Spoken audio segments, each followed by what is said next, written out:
retrouve pour une nouvelle vidéo et cette fois il s'agit d'un nouveau format sur la chaîne que j'ai envie de faire depuis un petit moment. Comme son nom l'indique, c'est une vidéo toujours autour des livres, mais cette fois de livres qui peuvent aller pour toute la famille, que ce soit des enfants, jeunes, adolescents ou adultes. Pour un adulte, ce sera plutôt une lecture doudou, confort, entre deux gros pavés. Et pour les enfants, c'est des fois une lecture qu'ils peuvent faire tout seuls, selon l'âge qu'ils ont, ou accompagnés d'un adulte. Mais c'est vrai que je lis quand même plusieurs livres par année qui sont un petit peu pour tout le monde. Et c'est bien de temps en temps de faire une petite vidéo là-dessus, de vous faire découvrir peut-être certains livres. Certains sont très connus, d'autres peut-être moins. On commence donc tout de suite avec le premier, qui est de Benjamin Lacombe au dessin et de Sébastien Pérez pour les textes, qui est La meilleure maman du monde, ou au monde du monde, paru chez Margot. Regardez-moi cette beauté. Le derrière est aussi très beau. Par exemple, la maman lapin, très mignon, la maman lapin. Par contre, je ne vois pas ce que je montre. Là, vous avez l'illustration et quelques petites phrases de texte. Donc, quand l'enfant est petit, même à 2 ans, je pense qu'ils peuvent le feuilleter. Hein. Les illustrations sont bien jolies et tout. Et puis, le parent lit le texte. Et quand ils sont plus grands, comme là, Raphaël et Chiara ont 8 ans, eh bien, ils peuvent lire le texte tout seuls dans leur lit le soir. Là, on a la maman loup, par exemple. Franchement, les illustrations sont trop jolies. Là, vous avez aussi la maman biche avec le fan. Voilà. Je ne vais pas tous vous les montrer, mais c'est vraiment un chouette livre. Je peux vous le dire, donc, comme je vous dis, les enfants au travail ils l'ont adoré, ils le lisent encore régulièrement, en tout cas de temps en temps. Donc, c'est vraiment un cadeau qui va faire plaisir aux enfants. Et même pour nous, adultes, Benjamin Lacombe fait vraiment des choses magnifiques. J'aime beaucoup. Il me faut d'ailleurs plus de livres d'illustrations de Benjamin Lacombe. Donc, La meilleure maman du monde par Sébastien Pérez et Benjamin Lacombe au dessin chez Margot. En second, je vous présente C'est le printemps Petit Shiba de Laetitia Arnaud, paru chez Twinkle Éditions, qui est une petite maison d'édition. Et ces petits livres, on les trouve sur la maison d'édition Twinkle Éditions. Mais moi, je participe toujours en fait aux campagnes Ulule pour ces petits livres. Et d'ailleurs, en ce moment, ils sont en train de faire la campagne Ulule pour le livre sur l'été cette fois. Là, comme on est au printemps, je vous présente celui du printemps. Je pense que je vous présenterai dans d'autres vidéos les autres. Donc, c'est Laetitia Arnaud qui est au dessin, aux illustrations et au texte. Là aussi, un livre qu'on peut lire avec des jeunes enfants de 2-3 ans, 8 ans, des ados s'ils en ont envie, nous en tant qu'adultes. Comme je vous dis, tous ces livres conviennent bien entre deux gros pavés pour des adultes. Ça convient bien entre deux gros pavés pour se changer un peu les idées. Et bien là, on est sur la thématique du printemps. Et on suit à chaque fois dans ces petits livres Orion, un Shiba nu, qui nous fait découvrir les saisons au fil de ses promenades. Les illustrations sont magnifiques. Là, par exemple, on a les fleurs de magnolia qui éclosent comme des étoiles au milieu des bourgeons. Et Laetitia nous a mis les fleurs de magnolia pour vous montrer comment elles sont. Et il y a à chaque fois une petite page de texte, une illustration. Voilà, quand les enfants sont un peu plus grands, là, ceux que je garde, ils ont 8 ans. Ils sont tout à fait capables de lire cette petite page tout seuls, le soir, dans leur lit, s'ils en ont envie. Après, comme c'est mes livres à moi, eh bien, en fait, je leur lis quand ils viennent dormir à la maison. On lit le livre en entier. Là, par exemple, on a une ramure de cerisier avec du texte, bien sûr, qui nous explique des choses sur le printemps. Je pense qu'on a aussi la fête de Pâques, si je me rappelle bien. Oui, voilà, la fête de Pâques. Un petit livre tout sympa qui se lit en une soirée pour un adulte ou en une soirée avec des enfants assez grands qui sont patients. Comme là, je vous dis, Chiara et Raphaël, ils ont 8 ans, donc on arrive à lire le livre en entier en une soirée. Mais quand ils sont plus petits, ça peut se faire sur 2-3 soirées, juste avant d'aller coucher. C'est vraiment une petite lecture doudou. Ça permet d'apprendre quelques petites choses sur la saison en question, sur la nature, sans trop pousser dans le détail. Mais voilà, on peut, je pense notamment par exemple quelqu'un qui est citadin, qui connaît moins la nature, ça peut éventuellement lui apprendre des choses. Donc Laetitia Arnaud, c'est le printemps Petit Shiba chez Twinkle Éditions. Ensuite, en beau livre, j'ai l'encyclopédie des animaux fantastiques parus chez le Héron d'Argent, catégorie beaux livres, je pense que ça se voit. Ils ont un certain prix, hein, ils sont à 30 € les beaux livres chez le Héron d'Argent, mais c'est des beaux livres. Là, c'est L.A. Brown, Ash Colored et Vanessa Calico. Déjà, regardez-moi cette couverture. Alors là, c'est peut-être un livre à lire avec des enfants. Comme là, ils ont 8 ans. C'est peut-être un livre à lire pour des enfants de 6-8 ans, peut-être. Parce que il y a peut-être 2-3 images qui peuvent éventuellement, je dirais, faire peur. Même si je trouve que ça va, franchement. Il y a des animaux fantastiques très connus. Comme là, nous avons donc la licorne, avec des très belles illustrations. Là encore, le travail d'illustration et la mise en page. Je vous montre de plus près la mise en page. Très, très jolie. À chaque fois, vous avez un petit conte, une petite histoire sur la créature en question. On vous dit d'où elle vient. Le mythe, oui, on vous dit de quelle région elle vient. Il y a un petit conte. Là, par exemple, on nous dit que la licorne représente la virginité, la pureté, l'innocence, mais aussi la virilité, la nature sauvage. Bref, quelques petites informations sur l'animal en question, sur d'où il vient. Une petite légende, un petit conte qu'on vous raconte. Là, par exemple, la double page sur le tigre blanc qu'on a vu avant. C'est celui de la couverture. Il y en a des très connus et il y en a des beaucoup moins connus. Hein. Par exemple, bon, il y a Pégase, bien sûr. Hein. Mais dans les choses moins connues, le basilic, le phénix y est aussi. Dans les choses moins connues, la Maroc. Regardez-moi cette double page pour la Maroc. J'adore cette illustration. Elle est juste trop, trop belle. La Maroc, franchement... Voilà, par exemple, quelque chose de moins connu, le Hervata. Je ne sais plus où c'est. Je crois que c'est en Asie hein, ou en Inde. Mais on connaît moins. Hein. D'où est-ce qu'il vient déjà? Voilà, en Inde. Oui, tout à fait. Donc, voilà. Lui est déjà moins connu. Il y en avait un autre, mais je ne sais pas si je vais vous le retrouver. Voilà, le jackalope. Vous ne connaissez pas du tout le jackalope, par exemple. Je pense quand même que oui, ça peut se lire avec des enfants de 4-5 ans. Dès 4-5 ans, alors c'est à vous de lire le texte, hein, parce que c'est quand même... à 4-5 ans, ils ne savent pas lire, hein, il y en a quand même pas mal. Mais on peut lire dans ce cas-là une histoire, enfin un animal par soir. Là, les enfants, quand ils sont venus déjà 2 ou 3 fois, on a pris le livre et puis ils en ont choisi deux animaux chacun. Et puis je leur lis le texte, moi. Mais après, c'est vrai qu'ils ont 8 ans, donc gentiment, ils vont pouvoir commencer à lire tout seuls. Là, on a le Kitsune, par exemple, très connu, le Kitsune. C'est franchement un magnifique livre que je conseille vraiment pour toute la famille. Donc, l'encyclopédie des animaux fantastiques du Héron d'Argent, collectif de L.A. Brown, Ash Colored et Vanessa Calico. Ensuite, nous avons l'extraordinaire almanach de la forêt, écrit et annoté par les sorcières. Ça, c'est chez les éditions du Lumigon. Franchement, j'ai adoré, je l'ai lu il y a un sacré moment déjà. Vous avez toute une partie qui est vraiment... chaque mois, vous avez plusieurs pages, avec chaque jour un petit texte. Vous voyez, c'est vraiment un petit texte. Hein. Par exemple, le 1er novembre, on vous dit le chêne. Si vous voulez semer des chênes, c'est le moment de ramasser des glands. Ne vous précipitez pas sur les premiers tombés, souvent malades.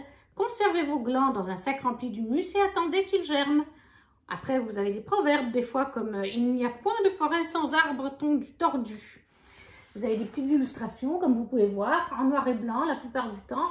Après, bah, si vous avez un enfant ou que vous aimez le coloriage, moi, je ne colorierai pas. Mais peut-être que certains enfants auront envie de colorier. La forêt qui soigne, là, vous avez par exemple double page sur des petites choses de sorcières pour soigner des petits remèdes, quoi. Avant, vous avez aussi toute une partie sur...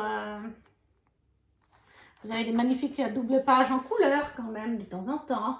Ce qui fait que ça va bien aussi pour les enfants, parce qu'il y a des illustrations couleur, noir et blanc. Là, vous avez par exemple les plantes tinctoriales. Couleur et magie, par exemple. Donc, si je me souviens bien, parce que je l'ai lu il y a plus de 2 ans, si je me souviens bien, on vous donne des explications pour faire des teintures avec des... pour faire des teintures avec des plantes. Comme si c'est les sorcières qui vous donnent des conseils, comme si vous étiez une sorcière.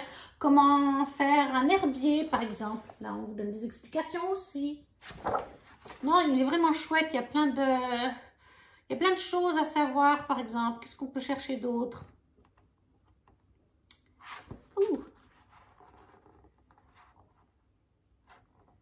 Voilà, par exemple, là, on a la forêt en hiver. Et puis un peu de vocabulaire. Il y a aussi des images où on vous montre différents types d'arbres, enfin, il y a plein de choses, voilà, tout à fait. Là, les conifères, il est vraiment bien complet et il est donc ludique.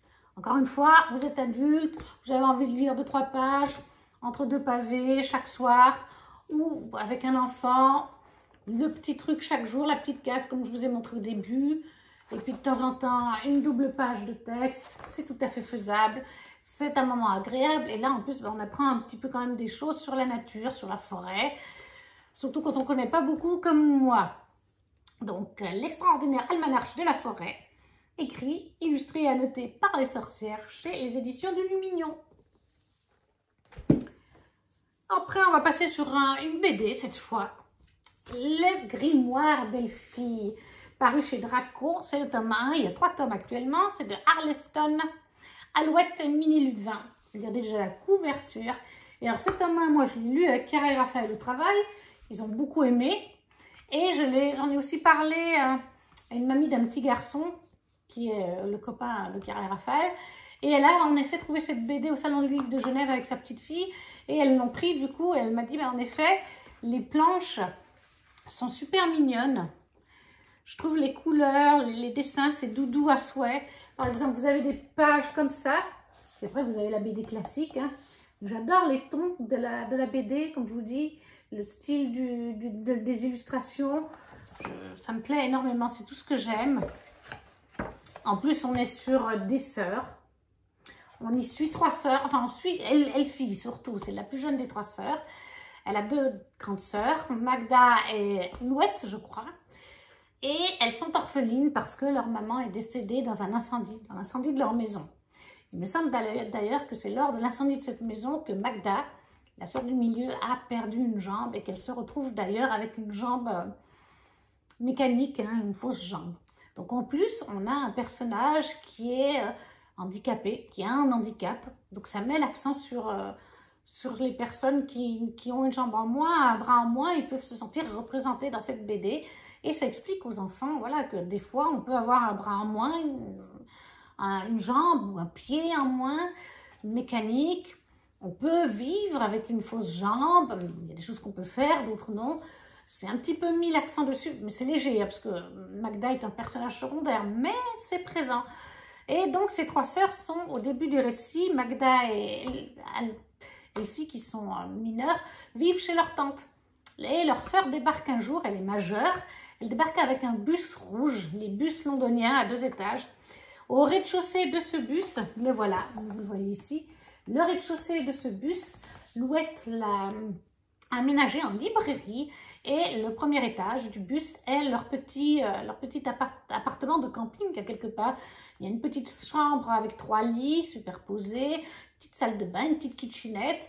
Et Louette a demandé l'autorisation, comme elle est majeure, qu'elle a un travail, puisqu'elle va faire libraire dans son bus itinérant. Elle a demandé au juge à pouvoir avoir la garde de ses 2 petites sœurs. Et elles vont partir en France, ça se passe en France. Elles partent dans des petits villages de France ou des petites villes, dans chaque tome différent. Des endroits en général où leur maman a été, parce qu'elle aimait voyager. Et au fil du premier tome, elles vont hériter de quelque chose de leur maman. Et Elfie va hériter de ce petit grimoire très joli, qui n'est pas un simple grimoire, c'était le grimoire de sorcellerie de sa maman. Les pages sont vierges, mais quand Elfie écrit dedans, ça recharge les pierres précieuses qu'on voit sur la couverture. Et si Elfie, par exemple, pose un petit origami dessus, lorsqu'elle se réveille le matin, l'origami a pris vie grâce à la magie. C'est un grimoire magique. Seule une sorcière peut l'utiliser et Elfie est une sorcière. Ce n'est pas le cas apparemment de Magda et Alouette. En tout cas, dans les 2 premiers tomes, elles n'en sont pas parties. C'est vraiment Elfie qui a hérité de leur maman cette capacité. Donc on a une touche de fantastique dans ce récit tout mignon. On a un handicap, on a le côté des sœurs qui est mis en avant bien sûr. Et on a aussi, dans chacun de ces tomes, on a des petites informations. Par exemple, dans ce tome 1, elles vont sur une île et on nous explique, en nous montrant dans la BD, que, eh bien, il y a la marée haute et la marée basse. On explique ça aux enfants. Moi, Chiara et Raphaël, ne savaient pas ce que c'était. Ils ont découvert dans le livre. Je leur ai montré, du coup, une vidéo avec le Mont Saint-Michel qui est quand même très représentatif de la marée haute et marée basse. Et puis, il y a des petits sujets qui sont traités. Dans le tome 1, on a les timbres. Dans le tome 2, on a l'art des paravents. Je ne sais plus comment on appelle ça.